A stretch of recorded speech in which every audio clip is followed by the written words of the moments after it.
Welcome to the Non-Essential Podcast. I'm Steve Gibson. I'm Ben Matlock. And it's another week, another show. Sure is. Curious to see what you got for us this week. I got some shoe inserts because my feet hurt all the time at work. So I can read the packaging on that, and we could be out of here. We could be wrapped up in 5 minutes. I've got a talk. It's pretty short. I think we probably will be out a little. It'll be a little shorter episode than normal, but I got something.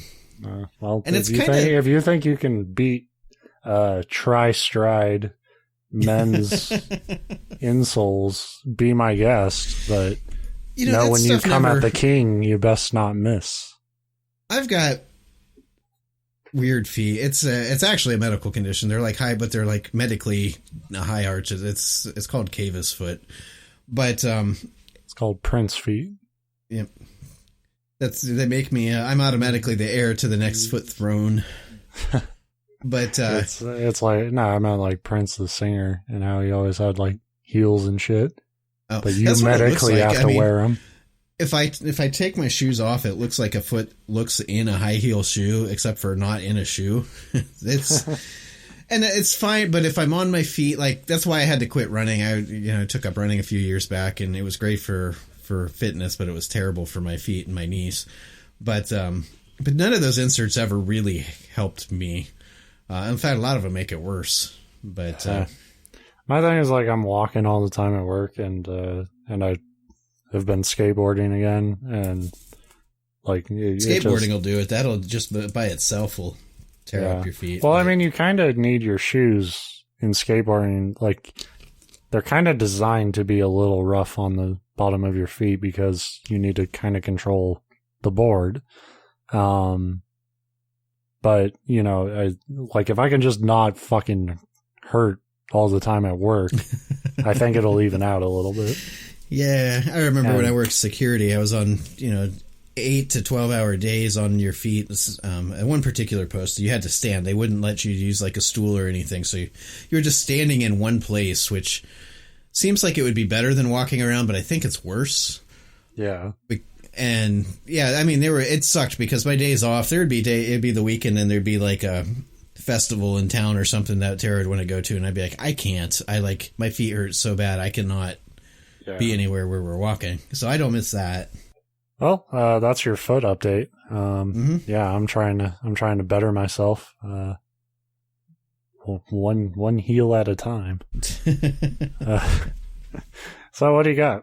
I got a thing. It's funny because I was writing this up, and I don't think we've done one of these stories yet, but it's similar. I mean, it's right in vein with what we always do, but anyway, so Aurora, Texas is a small town in, I don't really know how to describe it, like north central Texas.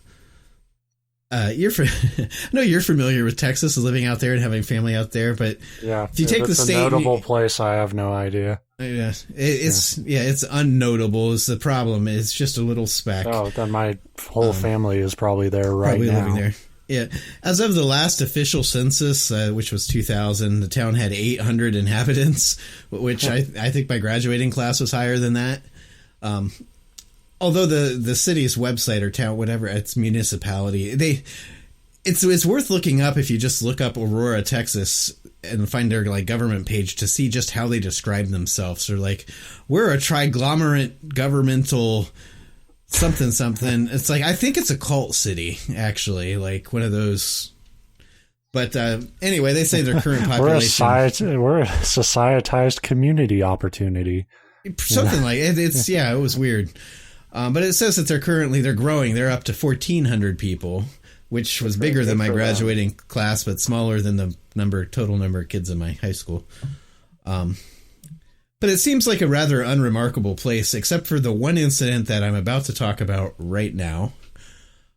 So in the early morning hours of April 17th, 1897, when Judge Proctor was going about his typical morning farm routine, and right up until about 6 a.m., the windmill out in his yard was doing the typical windmill stuff, spinning or not spinning, depending on what the weather was like, I don't know. Suddenly, a large object came streaking across the sky. Witnesses say there was a trail of smoke streaming from behind it as it fell, and with a loud bang, the object crashed into the windmill, then cratered into the ground, destroying the farmer's flower garden in the process. So, when the dust settled, and after having presumably changed into hang on, clean was that trousers, his response? Did he go, and then go back inside? Probably, farmers. Yeah. But when the dust settled and he changed out of his soiled pants, I'm sure, he went out to find that the large object that fell from the sky appeared to be some kind of flying craft, unlike any that he had previously seen.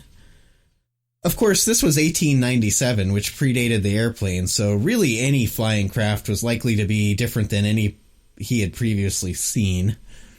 Although at the time, there were like hot air balloons and blimps. Hot air balloons had been around since like the 1700s and blimps since the early 1800s. So the idea of like humans falling from the sky in some poorly designed vehicle was far from absurd. In fact, I assume it happened all the time.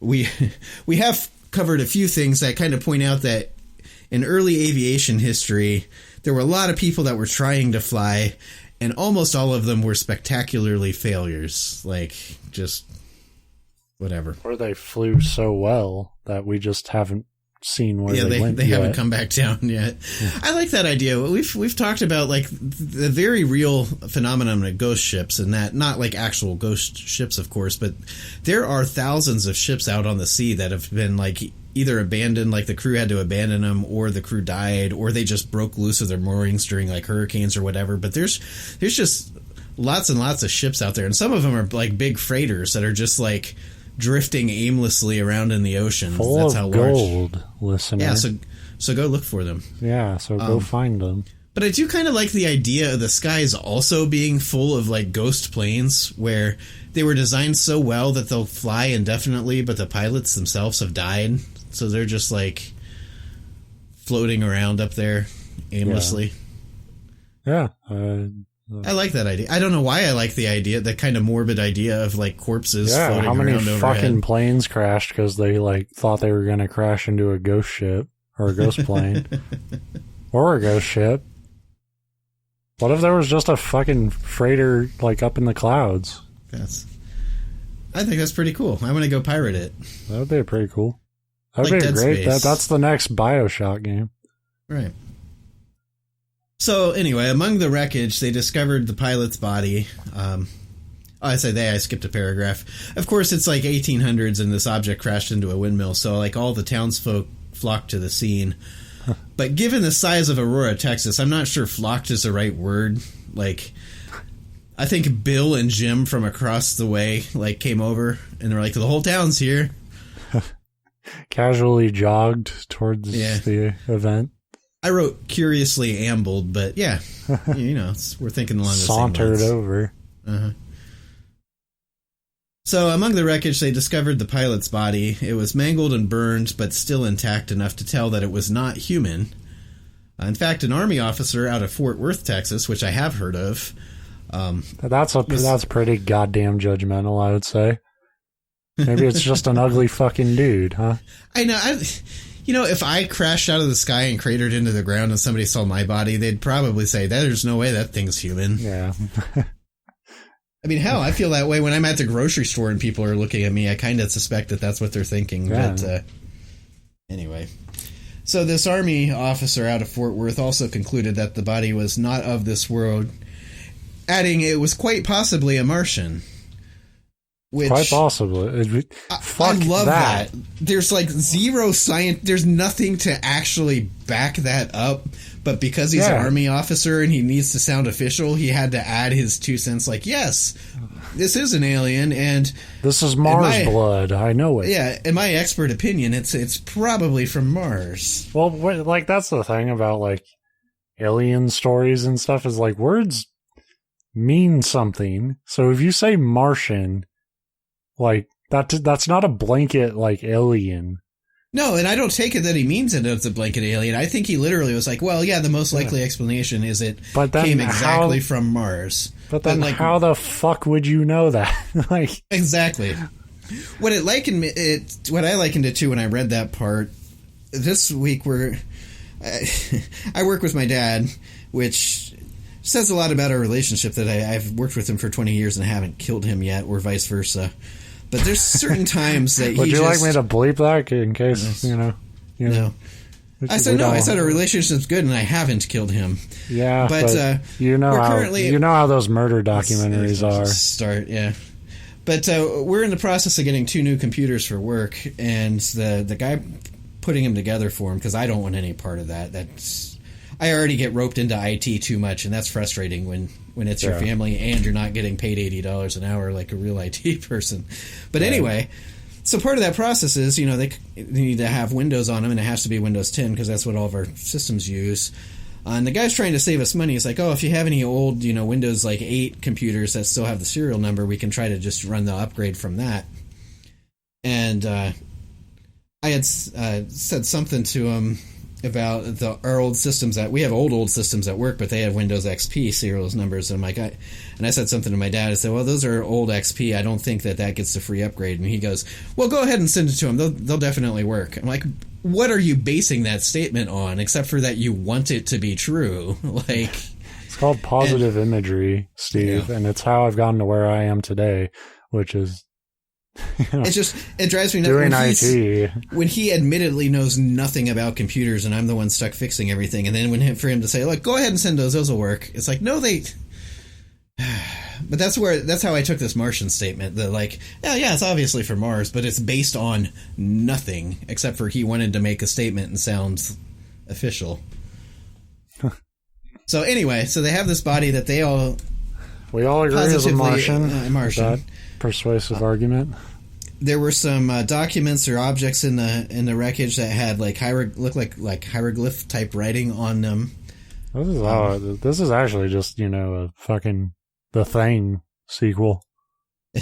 Might be a prequel if it was 1800. Didn't The Thing happen in relatively modern times? Yeah. Well, mid 1900s or something, but yeah.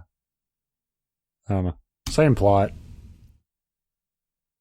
So, apparently, the discovery of alien life that they've all positively identified as such didn't phase the town of Aurora much. The wreckage itself was just dumped down an old well near the crash site.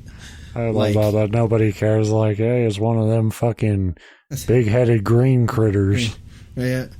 Well, let's just get rid of all this crap. So they dumped all the wreckage down a well, which sounds weird to us, but that's actually that. I mean, it was an old well. That's what they did with refuse back then. They didn't have garbage trucks that hauled stuff away to a dump. You just threw it in a hole and assumed that no person in the rest of human history would ever have to deal with. And nobody would ever want to know about the fucking wreckage of a Martian ship.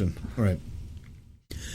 And then they decided, of course, that the alien itself needed a proper Christian burial. So they had a funeral and buried it in a grave at the town cemetery. Well, that's nice of them. They mean well. The grave was marked with a special headstone, but then the citizens of Aurora just kind of went about their lives as normal. And I guess in a way, what more can you do at that point? It's... Yeah. But...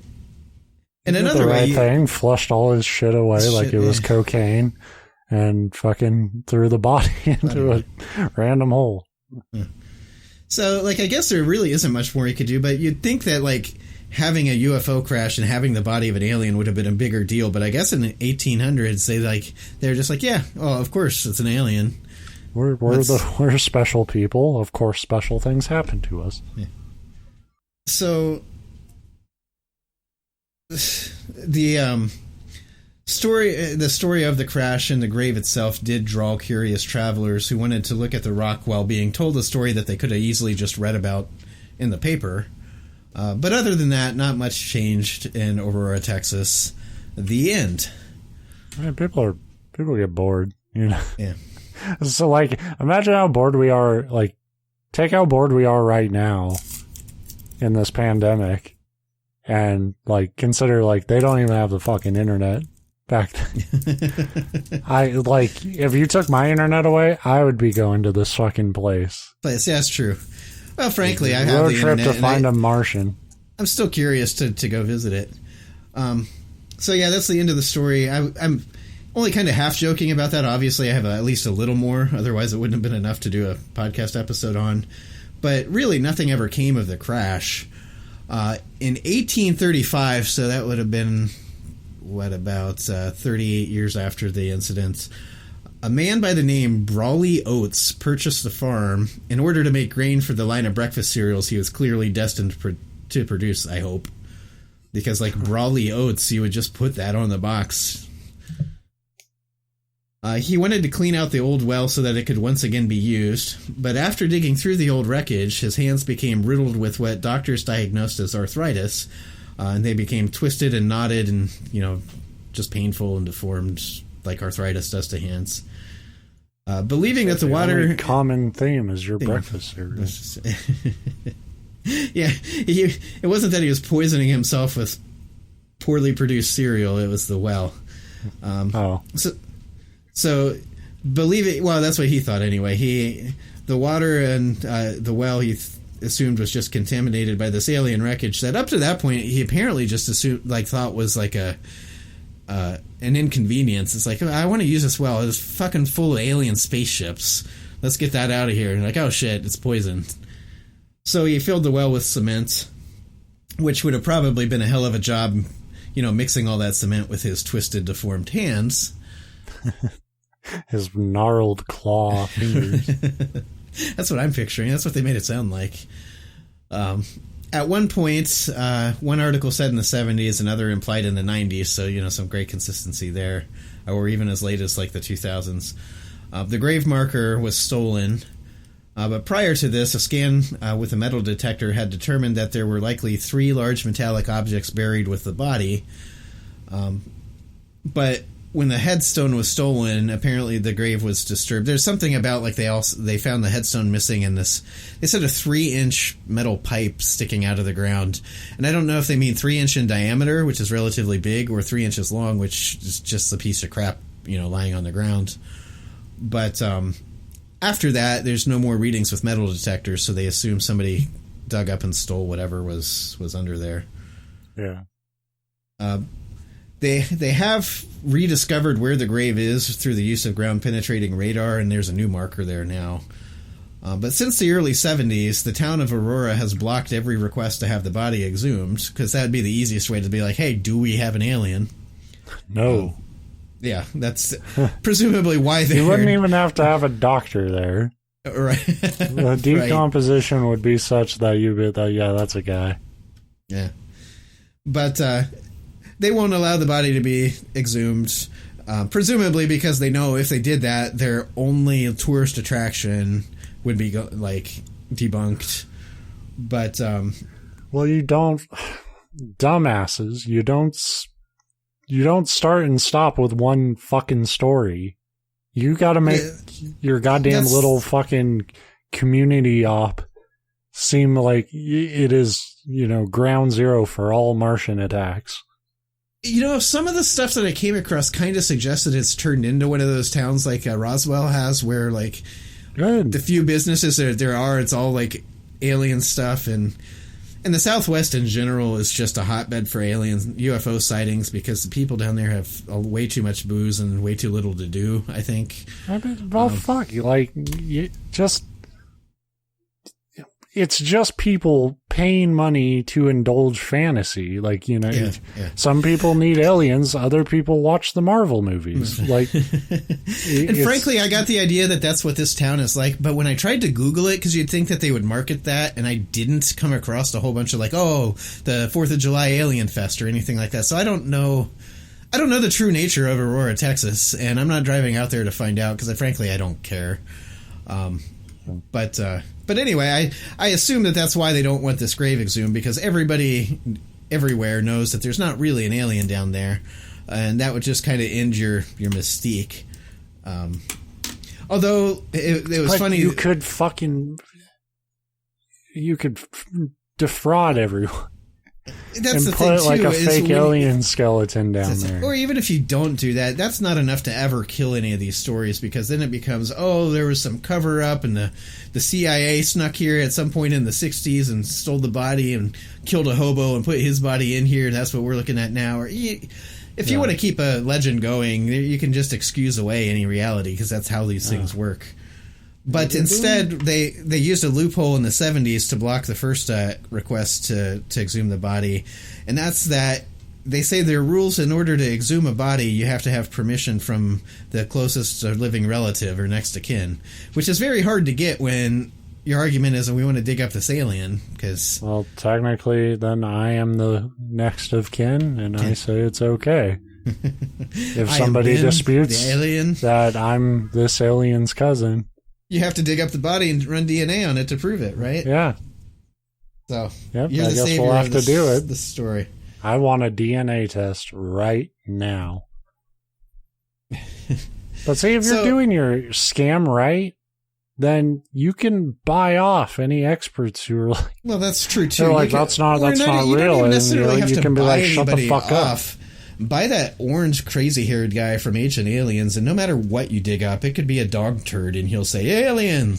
Like, you can find somebody that's going to confirm your story. History Channel will always present both sides, and if anything, they'll present your pro-alien side like 3 to 4, or like 3/4 of the show will be about you. Yeah.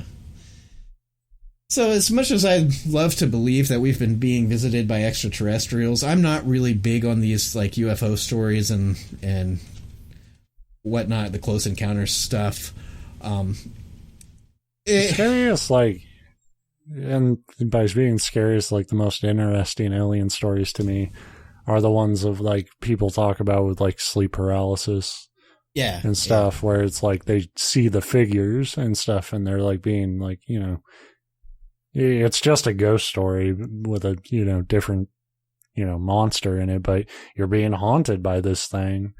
And like, that's interesting to me, but every like abduction story and, like UFO sighting story there's just no quicker way for me to like tune out like a supernatural thing. Cause like in my mind, like, of course there are intelligent beings in the universe. The universe is massive. Of course there's going to be shit way smarter than us flying around and stuff. Like, that's totally believable to me. It's just not like one, I don't think it's happened here. Two, like, even if it has, it's like, okay, they swung by, saw we were dumb as fuck, and they checked out. That's the thing. I think, shockingly, me and you fall in the same boat here. And I describe it the same way as what I always say about ghosts is that, like, I could be wrong. I'm not going to say, oh, if you believe in UFOs and they're visiting Earth, you're a complete moron and that could never happen. But I'm not convinced for a lot of reasons. Like, to me, it doesn't make sense that they've been visiting Earth for people argue thousands of years, but they haven't made contact. Like, that seems weird. I don't have every story like of UFOs and shit cataloged enough to say that it's impossible. It's just it's that thing of like, it probably hasn't happened, and if it has, so the fuck what? Like, yeah, like they visited. What are they determined doing? That there's no reason for it to really be here, and they left. Like in my opinion, it's like, get involved or go the fuck away. Like I said, if you haven't noticed, we're destroying everything. Well, it seems weird that they would come and not make contact with us, but also do so in a way where they're flying around in these giant glowing ships that we can definitely see. Like, but anyway, as much as I'd like to believe, I'm not convinced. But it was a little compelling to me that this was a UFO crash that happened 6 years prior to the Wright brothers' first powered flight. But there have been a couple of like earthly explanations put forth. In 1980, Time magazine interviewed an 86-year-old woman that was born and grew up there in Aurora. So she would have been 3 at the time of the crash. But she claimed that Hayden, who I hadn't mentioned to this point, but he was the reporter that originally wrote the story and posted it in the paper. But she claimed that he just made up the story as kind of a joke, but it really is that it was fabricated with the help of the town as a way to draw, tourists. Because Aurora, the reason it's such a small town, and at one point it wasn't, was like a lot of small towns, especially out in the American West. They did really well until railroads came along and bypassed all of them, and there was no longer like that, the traveler income coming through to support the town. So yeah. She claimed that there was never actually a windmill, and the whole thing was 100% fabrication, just as like a touristy thing. That's a little more interesting. Why would you lie about the windmill? Like, why not just say at that point, just be like, yeah, something crashed here and we couldn't recognize it? Why would you be like, no, I took out the windmill? Now this goes a lot deeper. Now this is a way more interesting conspiracy to me. Well, with my background, I'm thinking insurance fraud. It's like he had a windmill that he knocked down himself, but he knew that they wouldn't cover that. And he's like, oh, fuck, this windmill got hit by a UFO. Yeah. By one of them natural disaster critters. What's that, Mr. Adjuster Man? You want to see the ship? Oh, unfortunately, we put it down the well. But there was a body. Yeah, what's that? You want to see the body? Well, unfortunately, burnt up. But we buried it. But here's the headstone. Give me my money. But he was green as hell, I swear. Yeah. So that was her. She claimed that she was around for the whole thing, although she would have been 3 at the time, so she wouldn't have known what was going on when it happened. Yeah. But in 2008, while filming an episode of UFO Hunters, the remains of a windmill were uncovered, proving that this woman was a complete idiot that didn't know what she was talking about. Or proving that there had been a windmill constructed at some point that may or may not have been before the crap. That's what I love, that they point out there, like, we found a windmill. We disproven her. It's like, well, I'm going to go out on a limb and say Windmill Technology is pretty, like the developments of it's probably pretty straightforward to date. Yeah, so maybe. If they found Windmill Technology, somebody could probably give a rough idea of where it's from. Which would have probably been way more likely to happen if somebody had found it other than whoever films UFO Hunters. Right. It's a modern windmill. Like those ones that look like they were made by Apple. No, better yet, it's from an old putt-putt course. It's just one of those. We've uncovered a whole alien golf course down here. These aliens were miniature, weird, but they liked golf. One of them spits the ball back out at you. So for the same episode of that show, the current landowner gave permission to have the well excavated. But aside from elevated levels of aluminum in the water, there were no signs of a UFO. They didn't find chunks of metal or anything really. So of course, like we said with the body thing, it's like, oh, well, yeah, the legend says it's down here and it was causing radiation poisoning or whatever. At the time, they didn't know what it was, so they just covered it in cement. And then it's like, hey, let's bury it, let's dig it up. And there's nothing here. It's like, well, yeah, but that doesn't disprove the story. It just means that they got rid of the UFO some other way. It's like, okay. Yep. Which means we got to keep going, keep digging for this complete non-story. Yeah. That was really just made so that this dumb town could sell get little erasers a year. Yeah. With an alien guy on them, and those headbands that have the googly eyes up on springs or whatever. Yeah, this is just an excuse for them to have a little fucking carnival show. Nothing wrong with that either. I mean, there's nothing wrong with that, but you could just have build a theme park. Fuck, give people shit to do. So in January of 2004, after studying the incident and the general history surrounding the event in the area, author Michael Busby published a book titled Solving the 1897 Airship Mystery, which... How did that get published? Because this is a non-story, so it's a guy writing about a story that's not a story. Well, just wait. In it, he discusses... So he could have his own story.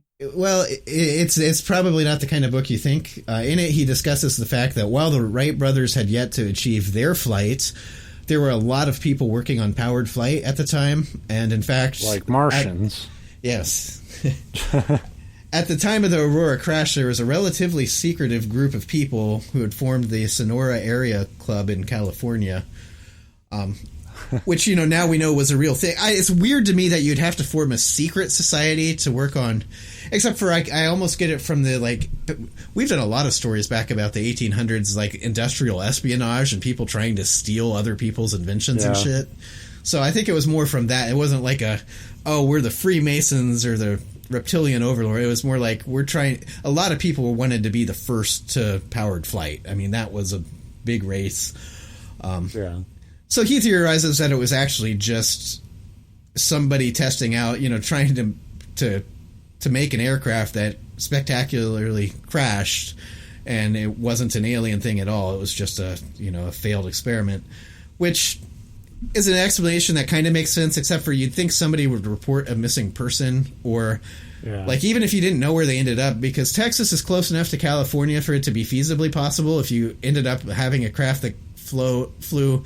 I mean, the Kitty Hawk flight was only like 300 yards, I think, so that would have been a hell of a distance. But so if this was before the Wright brothers and all that shit, like, flight is still this relatively new idea coming into formation in society, so they don't know what the fuck someone would look like after a plane crash. Exactly.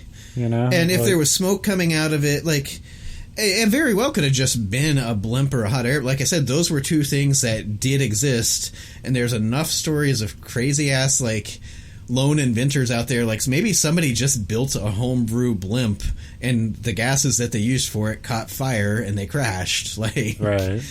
So that's kind of his, that's what now I think it's pretty bold to call the book Solving the Mystery when it doesn't solve shit, because it's all and in fairness, I didn't read the book. I don't know what it says, but the point is that there is some credible theories out there that it was just, a failed human craft, which is probably more credible than a Martian thing. But probably the most credible thing was the first thing, that it didn't happen at all. And it's just another one of these stories made up to whatever.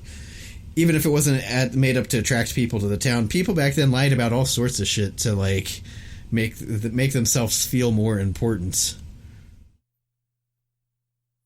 Yeah. So anyway, that is the real end of the story. Constantly needs to feel more important. Are you that friend? We've all known people that. I had a cousin, I mean, I presumably still do. He's kind of not really around anymore, so I don't know what become of him. But he was also one of those, among many other... He has a lot of good traits, he had a lot of really bad traits, but one of his kind of bad ones was he was one of those, Trumpian pathological liars that would just tell lies that were clearly not true, and they didn't benefit him in any way, but, he couldn't help but, he'd be like, oh, yeah, I was at the mall with my friends the other day, and we saw Michael Jackson there. And it's like, okay. I made up a lot of bullshit when I was a kid. I tend to fall more in that group where I have a story that I think is interesting, so you tell it to your friends, and then you realize, halfway through that it's not interesting. So then you have to start trying to embellish it, and it just turns into this, completely ridiculous, obviously false lie that still doesn't end up being interesting by the end, and you're just I mean, I probably did that too. I don't know. If you're asking me, am I a liar? It's absolutely. But I mean, that was kind of, teenage years, kind of young adult years. I think everybody's a bit of a bullshitter because you're trying to constantly fit into something, and then you get older and it's lying's a lot of work. I can't keep track of it all. So now I'm probably way too honest.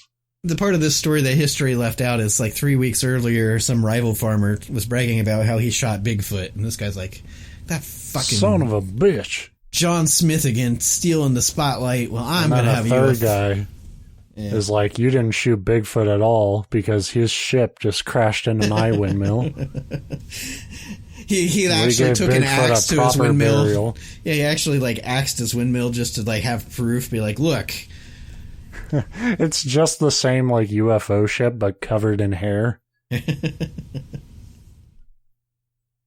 Yeah. Anyway, so that's what I got this week: the Aurora, Texas UFO crash incident of 1897. That may have been or never was. My guess is never was. Like I said, that's why this is like, we're almost 100 episodes in, and this is the first like UFO thing that I've brought to the table, is because I think they're mildly interesting, but I don't give them really any credibility whatsoever. Like, I give ghost stories more credibility than I do UFO sightings. But again, like I said, I could be wrong. I'm not, pompous enough to be like, oh, they're not real and they never could be, and that's that. My word's the final say. But I'm not convinced. I've never seen, and to be honest, when we were kids, actually the same cousin, we grew up together, and me and him were both big into the UFO stories. There was a point in my life where I thought it was like super interesting, and we'd sit outside and like look for UFOs, because that's how you always sight them, is when you're purposely looking for them, and that kind of stuff. So in my day, I've read a bunch of UFO stories, and then as an adult that's not a kid that wants to believe, I've never seen one that was like super convincing. But yeah. But anyway, I don't know. It was never really my thing. Like, I think aliens can be a interesting fiction device, but usually when they're the focus of it, like, it's not that. Yeah. At least the stereotype alien is not that interesting to me. Though, like, what's interesting about aliens is, like, they could be anything you want them to be. Like, that's what's disappointing about, like, sci-fi video games, is, like, most aliens in them, like, they just are fucking humans, like, with different visuals. You know? Like bug skin on a human, or they're literally like sentient bugs. There's the two camps, but and that's why I liked the Mass Effect trilogy, because they were sentient aliens, but you could learn a lot about them, like, and how these aliens can't live except in their weird toxic atmosphere. Yeah. So they wear these suits, or like how this guy's like, he's all fucking scaly and shit, and those scales are poisonous to humans, and you don't know that shit. And this guy looks like a fish, and that should be enough for you. And they all have 2 legs and 2 arms, because that's well, they need to hold a gun. Our animation rings can only do so I never much. said the games were perfect. But that's what Andromeda should have been. It should have just been full of aliens who are like, fucking not. Challenge yourself. A whole party of aliens without arms or legs. How will they shoot a gun? I was thinking the opposite. Land on a planet where the aliens you encounter have like 37 arms and they can't move. Like, they're just all riding around. Replace their limbs with rifles. And watch them like kind of peg leg around. And Winchesterians. Look, if you want EA, I know you got money. And if you got money, I got time. I will give you a Mass Effect game. Worth it. It really is a criminal shame that we did as much as we did with video game stuff for years, and nobody hired either of us to write a video game for them. But because it's more than just like, wouldn't that be cool? No, it's not. Haven't you seen like the Reddit posts? That's what. No, Reddit posts now. I just read the Super Mega Baseball Reddit, and everybody's on the same page about that, where it's like, pitching is fucking bullshit in that game. The AI doesn't swing at anything out of the zone. And I'm pretty fucking mad about it. I can tell. And my friends on Reddit are all there with me.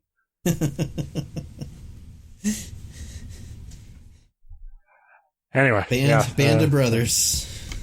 Yeah. So, and P.S. We love the game. Yeah. But we will hunt you down, developers. But you need to fucking patch this shit. It's bullshit. All right. Yeah, that's the show. Even on fucking short topics, we are long-winded. I know. I thought that this would be like a 15-minute show, and it's actually longer than our average show. But here we are. And it's about UFOs. That sucks. I'm depressed now. That should have been like it, but it wasn't a UFO. See you next week in a 10-minute episode. Now that I know how much you hate them, I'm going to bring UFO stories every week. Especially since the average one will be like in 1986 on Route 37 through the swamps of Florida. I have to deal with it for 40 minutes. If you're going to bring a UFO topic every week, you have to research that shit. Well, that's what I was getting at. Like most of the stories are like, oh, Jimbo was driving down the road at 1:37 a.m. and he saw a light in the sky and it looked unusual. Yeah. The end. Like if we had a show where we had like UFO people on to tell their stories, like you would have to fire me because actually like you would have to cut me out of the show because I would not be able to I'd be like, what's your point? Like that is the most boring non-thing to happen. You were tired and you saw a light because you were tired and driving. You fucking Jimbo, get out of our studio. It would be fun to lure somebody in on the guys that we like actually care about some of this stuff. And then, I would love like genuine first person like ghost stories and stuff on the show. And I wouldn't like our positions on supernatural stuff are pretty well documented. Like we're pretty skeptical, but I wouldn't be rude to that. Like if your story's interesting, like I eat that shit up. Even if I don't believe it, I love to hear about it. But like UFO stuff, I maybe one in my life there was like a good story about it, and I can't even remember if it was a good story or just a creepypasta that made us laugh. You know. Yeah, good doesn't mean there's your challenge. If anybody thinks they can bring a good UFO story to the table, jump on in because you know I'd love to be wrong about it. Gives us one more thing to go to. I'd like to have that George, like, Tsakos or whatever his name is. Like I said, that orange, weird-haired guy from Ancient Aliens. Except I wouldn't, because he actually spends all 100% of his time, quote-unquote, researching UFO stuff. And I spend literally, I think today was the first, like, couple hours I've spent doing a single UFO story. And so I'd be utterly... both know just as much. Yeah. Aliens.